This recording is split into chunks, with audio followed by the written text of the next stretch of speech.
Hello बच्चों, यहाँ प्रश्न है कि असमीकाओं के आलेख खींचो। y जो है 3 ऋण x से बड़ा और उसके बराबर है। तो चलिए इस प्रश्न को हल करते हैं। तो अगर मैं मुख्य अवधारणा लिखूं इस प्रश्न का, मुख्य अवधारणा,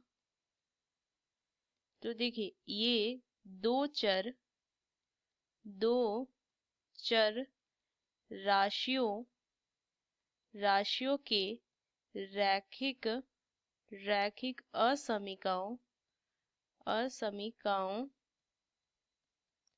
का आलेखीय आलेखीय हल हम ज्ञात करेंगे, वो भी आलेख से, ये असमीका का। तो चलिए इस प्रश्न को हल करते हैं। सबसे पहले अगर मैं ये असमीका लिखूं कि y जो है वो 3 माइनस एक्स से बड़ा उसके बराबर है, तो इसको क्या करेंगे, समीका में बदलेंगे। तो क्या लिखेंगे कि y बराबर 3 माइनस एक्स। अब मैं x तथा y अक्ष पे बिंदु ज्ञात करने के लिए x का मान 0 रखूंगी। तो कितना हो जाएगा, y बराबर 3 आ जाएगा। तो एक बिंदु तो 0,3 आ गई। अब यहाँ से देखूं कि अगर मैं y बराबर 0 रखूं तो क्या हो जाएगा, 0 बराबर 3 माइनस एक्स, ये लिखेंगे। तो यहाँ से क्या हो जाएगा, x से चल जाएगा तो x बराबर 3। तो बिंदु क्या हो जाएगी, 3,0 आ जाएगी।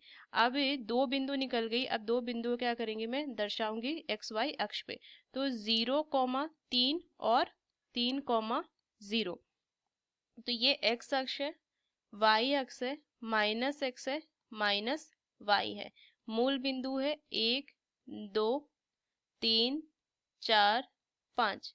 इधर 1, 2, 3, 4, 5। इधर देखेंगे -1, -2, -3, -4, -1, -2, -3, -4। तो बिंदु को अगर मैं दर्शाऊं तो 0,3, देखिए x निर्देशांक 0 है तो ये y अक्ष पे होगा। तो ये बिंदु यहाँ आ जाएगी। फिर देखिए x निर्देशांक, देखिए y निर्देशांक 0 है तो ये x अक्ष पे होगा, तो ये बिंदु यहाँ पे आ जाएगी। तो ये 0,3 और 3,0। अब ये दोनों बिंदुओं को लेके अगर मैं एक रेखा खींच दूं जो इन दोनों बिंदुओं से होके गुजरती है, इस तरीके से मैंने एक रेखा खींच दी।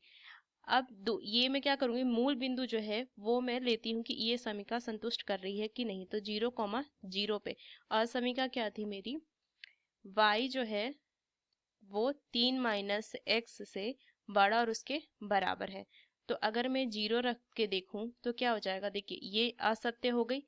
मतलब कि ये क्या है, देखिए 0 जो है 3 से कभी बड़ा तो होगा नहीं। तो ये अगर ये असत्य है तो असत्य के कंडीशन में हम क्या लिखते हैं कि जो छायांकित क्षेत्र होगा वो मूल बिंदु केंद्र के विपरीत की ओर होगा। तो ये विपरीत की ओर होगा, मतलब कि इस तरफ होगा, ये इस तरफ होगा। तो इस प्रकार मैंने क्षेत्र जो छायांकित क्षेत्र है असमीका y जो है 3 माइनस एक्स से बड़ा और उसके बराबर है, उसके लिए हमने इस तरीके से इसको प्रदर्शित किया। ये विपरीत होगा मूल बिंदु के। तो इस मुख्य अवधारणा का इस्तेमाल करके मैंने इस प्रश्न को हल किया। आशा करते हैं प्रश्न आपको समझ में आया। धन्यवाद।